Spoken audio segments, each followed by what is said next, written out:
Kali ini dalam komunikasi verbal, kami mengambil komunikasi bahasa gaul yang dimiliki komunitas waria.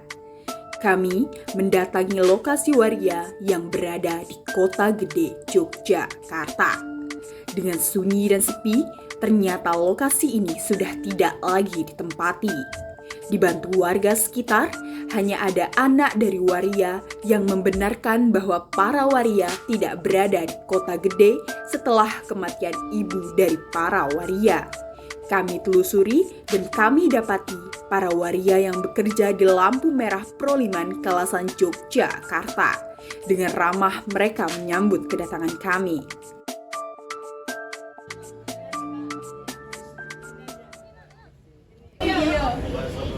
Dijamin sama dia juga boleh.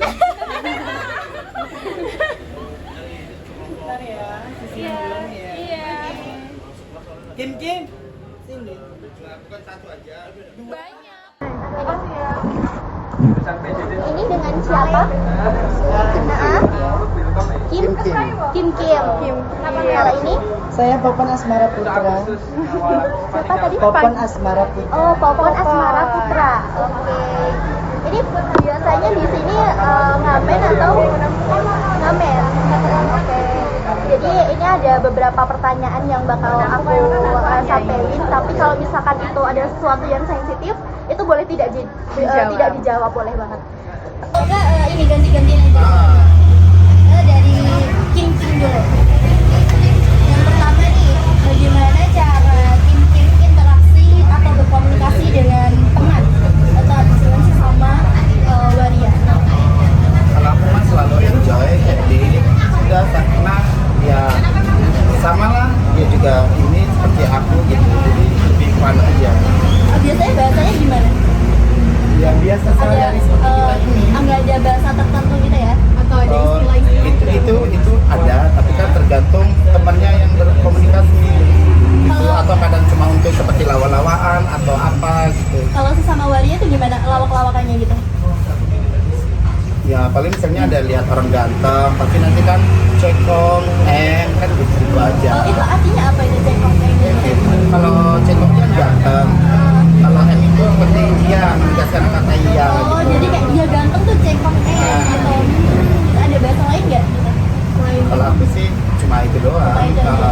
Kalau menyebut aku itu gimana? Eke, Eke gitu. Kalau nyebut temannya? ya dia desa, Apa sih? desa, Desa. desa. Desa. Oh gitu. Itu artinya kamu gitu. Iya. Ada bahasa lain gitu nggak kayak sebutin siapa gitu jadi apa? Ya banyak sih mbak, kalau itu mah ya tergantung kita ngomongnya, terus juga tergantung dia juga nanggap nggak kalau kita pakai bahasa gitu. Kalau kamu aja nggak bahasa yang unik gitu? Makanya kalau untuk di sini standar sih bahasanya ya. Standar bahasa masih bahasa biasa nggak bahasa Iya, yang paling aneh. bahasanya gilingan gitu. Apa? Gilingan gitu. Ini tuh apa? Kayak gila. Oh gila itu gilingan gitu. Oh berbahasa sama temen kan kayak gitu ya. Kalau misalkan bahasa sama orang tua atau berbahasa sama siapa? Oh, iya, Keluarga ngerti. gitu. Tapi gini loh, konteksnya apakah kan belum tentu orang tua kita ngerti. Gitu loh. Jadi kalau seandainya saya pulang kampung ke rumah saya sendiri, saya normal. Jadi Normal gitu. iya beradaptasi aja. Gitu. Jadi tapi ada perbedaan gitu ya. Kalau menurutku sih sama aja. Oh, sama Teman-temanku aja. juga sama aja. Maksudnya ngomongnya ada juga yang bilang macam sedikit kemayu atau dari bahasanya obrolannya kan berbeda. Ya udah. Tapi kalau aku sih ya seperti ini, ngobrol semua sama orang ya seperti ini. Jadi sama aja, sama rata gitu ya. Ini pertanyaan kedua. Ada nggak bahasa yang cuman kalian pahami aja? Kalau orang-orang lain yang nggak tahu gitu? Nah itu tadi. Itu tadi ya, kayak gilingan gitu tadi. Tiga. Oke, jadi awal mula pakai bahasa itu ada penyebabnya nggak atau faktor lingkungan aja? Kalau itu sih nggak ada sih mbak, itu kan cuma mengikuti ini aja lingkungan kita tadi juga atau teman kita berbicara gitu. Jadi seandainya pun misalnya seperti bilang orang ganteng lah tadi ya, pasti kan biar kawan umum ini kan nggak mengerti, jadi kita menggunakan itu. berarti dari faktor lingkungannya juga ya? Iyalah, tergantung teman kita. Tapi kalau saya sendiri ya nggak mungkin saya. Iya. Oke. Selanjutnya, mungkin ini agak sedikit lanjutnya. Oke. Jadi selanjutnya tuh ada nggak sih kalian tuh biasanya merasa terganggu dengan cara berkomunikasi kalian dengan orang lain? Mungkin ada orang lain terganggu atau bagaimana?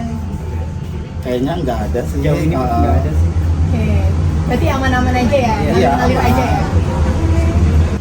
Ya kita di sini mempunyai komunitas itu Ikatan Waria se-Yogyakarta. Ini cuman yang ada di kawasan sini atau di mana gitu? Semua seluruh DIY. Seluruh DIY. itu ada komunitas, tapi mungkin namanya berbeda-beda. Misalnya seperti kalau saya kan di Badran tinggalnya di situ ada komunitas Badran. Kalau di Jalan Solo ini ada misal Seruni. Oh, Jadi gitu. Misalnya di Kota Gede, ya Kota Gede ada namanya sendiri. oh gitu. Tapi tahu nggak di mana titik itunya biasanya? Kalau ya itu tadi, kalau saya kan di Badran.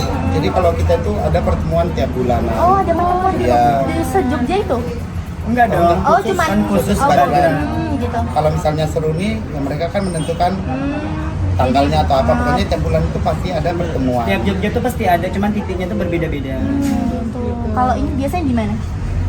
Kumpul sebulan sekali gitu. Di Badran kita. Di Badran. Nama itu nama desa atau nama? Nama desa. Nama desanya Badran. Kampung lah ya. Oh gitu. Kadang di juga di Yayasan Kebaya, tahu kan? Yayasan Kebaya pernah dengar nggak? Oh. Nah itu biasanya kita di Yayasan Kebaya tiap bulan juga. Itu acaranya apa ini, Bang? Arisan. Oh, di sana Ya ada pertemuan, kalau ada masalah apa. Oh, Rapat sharing. Arisan juga ada. Arisannya sebulan sekali gitu. Iya, sama uang kas. Terus kalau ada teman-teman yang misalnya sakit atau apa kita urunan. Oh, dijengukin gitu. Solid. Ada ketuanya gitu nggak? Ada. Oh, ada ketuanya gitu. Tapi ketuanya juga ngamen gitu. Ya, kalau ngamen itu kan tergantung pilihan orang. Ya, maksudnya ya mungkin dia juga ada usaha kan bisa aja, ataupun dia tukang make up gitu. Berarti ada yang MUA gitu juga. Ada banyak. Oh, ada banyak. Terus ada yang apa lagi kerjaannya? Ya ada juga di LSM, ya banyak kan. Ada nyalon gitu juga. Nah iya. Nyalon. Kalau dulu kita aneh-aneh ya. Oh, Kalau udah nggak pelihara lagi kita berjalan. Selesai sudah perbincangan kita tentang perbedaan bahasa yang digunakan oleh komunitas waria. Bahasa ini bukan hanya sebagai sarana komunikasi, tetapi juga sebagai simbol keberagaman dan perbedaan bahasa. Terima kasih telah menemani kami dalam eksplorasi ini. Sampai jumpa di kesempatan berikutnya dengan lebih banyak lagi pengetahuan dan wawasan yang berharga.